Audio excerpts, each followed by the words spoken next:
दोस्तों, कई बार लगता है कि सुशांत सिंह राजपूत की मौत को सब भुला चुके हैं। बॉलीवुड वालों ने सुशांत के साथ साथ सुशांत की यादों और बातों को भी दफन कर दिया, मगर ऐसा बिल्कुल भी नहीं है। क्योंकि सुशांत भले ही इस दुनिया से रुखसत हो गए, मगर सुशांत के साथ बुरा करने वाले प्रत्यक्ष या अप्रत्यक्ष रूप से सुशांत का बुरा चाहने वाले आज भी सुशांत का नाम लेते ही थर थर कांपने लगते हैं। क्योंकि सुशांत की मौत ने बॉलीवुड के चेहरे का वो नकाम हटा दिया जो पहले चमकीला था, मगर बहुत घिनौना भी। बॉलीवुड का घिनौनापन सबके सामने आ चुका है और रोज कुछ न कुछ ऐसा होता है जिससे ड्रगी बॉलीवुड की सच्चाई बाहर आ जाती है। अब देखिए ना, फराह खान जैसी बॉलीवुडिया भी सुशांत का नाम लेने से परेशान हो उठी हैं और उसी परेशानी में इतना कुछ बोल गईं। न सिर्फ सुशांत को लेकर, बल्कि सुशांत की मौत के बाद बॉलीवुड का जो हाल हुआ है उसे लेकर भी फराह खान ने पहली बार अपना मुंह खोला है। तो क्या कहा फराह खान ने, क्यों इतना बड़ा कुटी फराह खान, आपको बताते हैं। आप भी वीडियो को लाइक और शेयर कर अपना प्यार और सपोर्ट जरूर दिखाएं और कमेंट में अपनी राय भी जरूर रखें। तो सुशांत सिंह राजपूत की मौत के बाद बॉलीवुड के दो मुद्दे सबसे ज्यादा हाईलाइट हुए। एक तो ड्रग का काला कारोबार और दूसरा नेपोटिज्म। अब ड्रग के खिलाफ तो एनसीबी लगातार काम कर रही है, कई नामचीन चेहरों को गिरफ्तार भी कर चुकी है। अब जैसे ही एनसीबी के हाथ अरमान कोहली तक पहुंचे तो बॉलीवुड के कई लोग परेशान हो उठे और उन्हीं में से एक है डायरेक्टर और कोरियोग्राफर फराह खान। और फराह खान भले ही इंडस्ट्री से बाहर की हैं दोस्तों, मगर सालों से वो भी नेपो गैंग के साथ ही रह रही हैं। फराह का उठना बैठना पूरी तरह नेपो गैंग के साथ ही है और इसी नेपो गैंग को सपोर्ट करने के लिए फराह ने अपनी जुबान से बहुत कुछ ऊल जलूल निकाल दिया। दरअसल फराह खान अरबाज खान के टॉक शो पिंच में पहुंची थी, जिसमें फराह खान ने न सिर्फ ड्रग के मुद्दे को लेकर बल्कि नेपोटिज्म के मुद्दे को लेकर भी बहुत कुछ कह दिया। शो में पहुंचते ही अरबाज खान ने फराह खान से पूछा कि पिछले एक साल में इंडस्ट्री में कितना बदलाव आया है। यहाँ अरबाज खान का मतलब कोरोना पीरियड को लेकर था। अरबाज कोरोना से हुए नुकसान को लेकर पूछना चाह रहे थे, मगर फराह को लगा कि अरबाज सुशांत की मौत के बाद का बॉलीवुड का हाल पूछ रहे हैं। तो पहले ही सवाल में फराह खान अपना आपा खो बैठी। फराह ने कहा, ये क्या नेपोटिज्म लगा रखा है, हमारा काम धंधा चौपट हो गया है। आए दिन सोशल मीडिया पर लोग ट्रोल करने लगते हैं, भला बुरा सुनाते हैं। एक व्यक्ति की मौत के बाद ऐसा पहले तो कभी नहीं देखा। फराह ने कहा, हमको लगा था कि लोग महीने 2 महीने में भूल जाएंगे, मगर यहाँ तो साल भर से ज्यादा हो गया। बल्कि अब तो सोशल मीडिया पर हम किसी को हेलो भी कहते हैं तो लोगों को दिक्कत हो जाती है। लोग ट्रोल करने लगते हैं और कहते हैं कि नमस्ते कहो या फिर सलाम कहो। फराह ने कहा, बच्चों के फोटो पोस्ट करने पर भी लोग ट्रोल कर देते हैं। लोग कहते हैं कि खुद ही पूरा खाना खा जाती है, बच्चों को टीवी का मरीज बना रखा है। फराह ने आगे कहा, अब तो सोशल मीडिया पर एक्टिव होने में डर लगता है, पता नहीं लोग किस बात पर ट्रोल कर दें, किस बात पर भला बुरा सुना दें। फराह ने कहा, ऐसा सिर्फ मेरे साथ नहीं है बल्कि हर किसी के साथ हो रहा है, चाहे वो सलमान खान हो या फिर शाहरुख खान। ट्रोलर्स किसी को भी नहीं छोड़ रहे और ये सब पिछले 1 साल में ज्यादा हुआ है। इतना ही नहीं, फराह ने तो ये भी कहा कि भाई 1 साल हो गया, अब तो भूलो और आगे बढ़ो, हमें अपना काम करने दो और आप खुद भी अपना काम करो। हाथ में फोन लेकर हमारी फिल्मों का जजमेंट करना बंद कर दो, हमारी हर एक्टिविटी पर हमें ट्रोल करना बंद कर दो। अब यहाँ पर फराह ने सीधे सीधे तो कुछ नहीं कहा, मगर फराह का डर ड्रग के खिलाफ चल रही बॉलीवुड में जांच को लेकर भी निकला।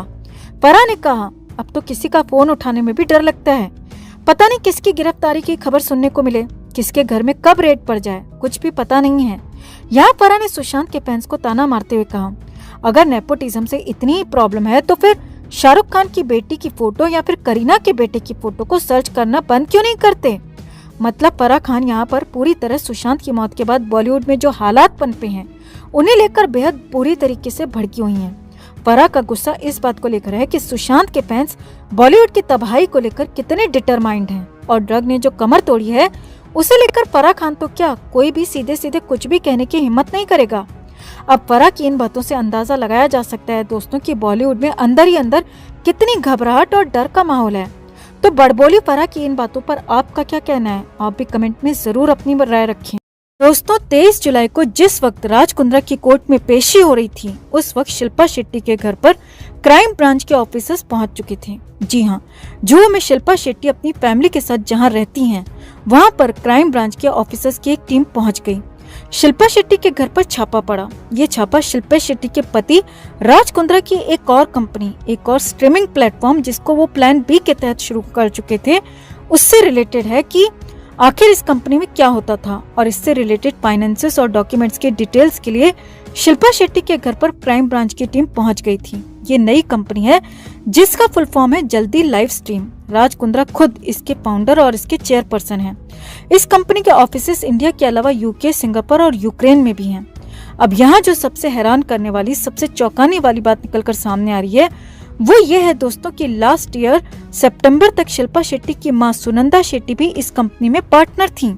लेकिन लास्ट ईयर ही इनकी पार्टनरशिप खत्म कर दी गई। यानी कि कह सकते हैं कि लास्ट ईयर जिस वक्त क्राइम ब्रांच ने गंदी फिल्मों और एडल्ट कंटेंट के मामले में छानबीन शुरू की, तभी राज कुंद्रा को शायद अंदेशा हो गया था कि अगर मैं पकड़ा गया तो सासू माँ भी बदनाम हो जाएंगी। इसीलिए एक अच्छे दामाद की तरह इस कंपनी से शिल्पा की मदर की पार्टनरशिप उन्होंने खत्म कर दी।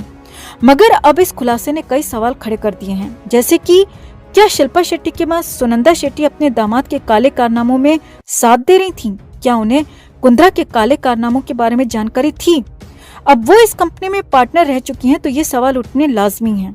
और अगर शिल्पा की मां यानी कि राज कुंद्रा की सासू मां तक को अपने दामाद के काले धंधे के बारे में पता था, तो ये कैसे मान लिया जाए कि इनकी बेटी कुंद्रा की पत्नी बेचारी शिल्पा शेट्टी इस बात से अनजान थी कि उनका पति और मां एक अश्लील वीडियो बनाने वाली कंपनी में पार्टनर्स हैं। और अब सबसे बड़ी और होश उड़ाने वाली बात भी जान लीजिए, जिससे साफ होता है कि शिल्पा जी को न सिर्फ अपने पति के काले कारनामों के बारे में पता था, बल्कि वो खुलेआम उनकी इस गंदी फिल्में बनाने वाली कंपनी का प्रचार तक करती थी। जी हाँ, आपको बता दें कि ये जो कंपनी है जेएल लाइव, इसको शिल्पा शेट्टी खुद भी प्रमोट कर चुकी हैं। ऐसी खबरें हैं कि 4 महीने पहले शिल्पा शेट्टी ने एक न्यूज पोर्टल के साथ कुछ वीडियोस बनाई थी जिनमें वो जेएल ऐप को प्रमोट करती नजर आई थी।